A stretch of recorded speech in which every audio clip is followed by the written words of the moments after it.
Bonjour à tous, bonjour Rachida Dati. Bonjour. Nicolas Sarkozy disait hier soir que toutes les listes de la droite et du centre devraient se maintenir au second tour. Est-ce que vous êtes sur cette ligne ?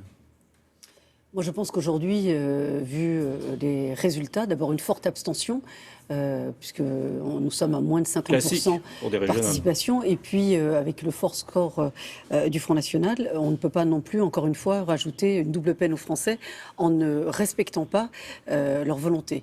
Ils ont voté, on les a entendus, on a entendu leurs exaspérations pour certains, d'autres aussi leur adhésion, en tout cas leur rejet de la politique en place, et notamment du gouvernement en place, qui est quand même depuis 4 ans au pouvoir avec les politiques qu'on connaît. C'est vrai, mais à la droite, non, mais elle n'arrive que deuxième derrière le Front National. D'accord, monsieur Sicard, vous a pas échappé qu'on n'est pas au pouvoir. Hein. Et le Front National n'a jamais été aussi haut que quand la gauche est au pouvoir. Donc aujourd'hui, on a l'impression que... Non, je veux dire, c'est pas un succès non plus pour la droite. Ah bon, vous savez qu'on n'a pas du tout diminué par rapport à nos dernières échéances électorales. La droite n'a pas du tout diminué. La gauche s'est effondrée. Vous n'êtes pas un peu déçu d'être derrière le Front National ? Vous êtes toujours déçu quand vous n'avez pas gagné au premier tour, si je puis dire. Mais là, aujourd'hui, on a entendu, on voit le résultat. La droite, quand même, se maintient. Et n'oubliez pas que le parti Les Républicains, il y a un an, était quand même dans un état pas si exceptionnel que ça. Donc, nos résultats, les scores d'aujourd'hui, nous allons les amplifier, puisque nous sommes qu'au premier tour, l'histoire n'est pas écrite, l'histoire n'est pas terminée, attendons le deuxième tour. Donc il n'y a pas de raison qu'on se retire, il n'y a pas de raison qu'on se fusionne, on est dans la cohérence. Notre incohérence, les compromissions, le cynisme a abouti et conduit effectivement à ce que les Français ou ne votent plus ou votent pour des extrêmes. Donc on ne va peut-être pas non plus encore les mépriser dans ce scrutin. Donc aujourd'hui, on se maintient et attendons le deuxième tour pour effectivement tirer les conclusions de l'histoire. Le PS, lui, se retire dans le Nord-Pas-de-Calais-Picardie et en Provence-Côte d'Azur. Qu'est-ce que vous en pensez ? Moi, j'en pense rien, ils sont effondrés. Donc voilà, et ils n'ont pas de... Là, je vois que certains, ils essayent de bricoler. Enfin, ils n'ont pas compris la leçon. Donc ils continuent à vouloir bricoler.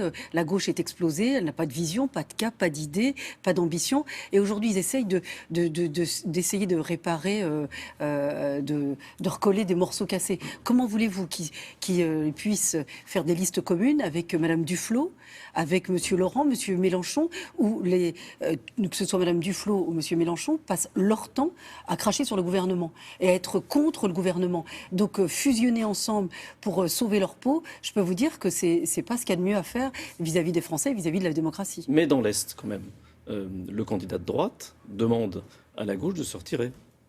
Mais aujourd'hui, nous souhaitons maintenir nos listes. Nos résultats... Mais est-ce qu'on peut maintenir les siennes et demander aux autres de les retirer ? Non, on ne demande rien du tout. Nous, on est sur notre programme, nos convictions, nos idées. Nous avons des scores plus qu'honorables. Nous avons essayé de les amplifier. L'histoire n'est pas terminée. Aujourd'hui, c'est une autre histoire qui commence. Attendons le deuxième tour. Le Front National est le premier parti de France. Il a 2 députés. Est-ce que c'est pas le premier parti de France, c'est un score à la proportionnelle. Donc on est effectivement nos modes de scrutin en France, c'est le mode majoritaire, la proportionnelle. Moi, effectivement, je trouve toujours un peu curieux que quand vous avez un parti qui est très élevé dans les urnes, ne puisse pas avoir de représentants, de représentation. Donc aujourd'hui, les régionales permettent cela. Mais attendons le deuxième tour. Et si, au second tour, justement, le Front National n'avait aucune région, alors qu'il est arrivé en tête au premier tour, est-ce que ça aussi, ça posera un problème ou pas ? Et si, au second tour, on gagnait toutes les régions, Monsieur Sicard, vous diriez quoi ? Peut-être que les Républicains vont gagner toutes les régions la semaine prochaine. C'est possible. C'est possible. Donc voilà. Mais ma question, c'était, si le Front National qui est arrivé en tête n'obtient aucune région, est-ce que c'est pas un petit problème de représentation ? Ma réponse, elle est que peut-être les Républicains vont gagner toutes les régions dimanche prochain.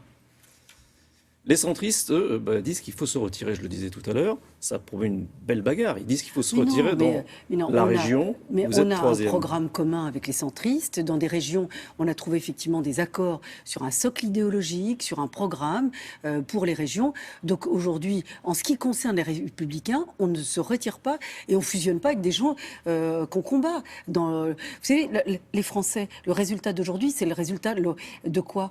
Vous avez vu, depuis les actes terroristes, terroristes, depuis le mois de janvier, on avait demandé effectivement des mesures. Elles n'ont pas été prises, elles sont prises maintenant. Que ce soit l'état d'urgence, que ce soit effectivement de pouvoir mettre sous bracelet électronique et assigner à résidence des fichiers S ou des gens qui reviennent du djihad. Donc il y a plein de mesures qui sont prises aujourd'hui alors qu'on les a demandées depuis le mois de janvier. Est-ce que vous avez entendu Madame Taubira depuis les attentats?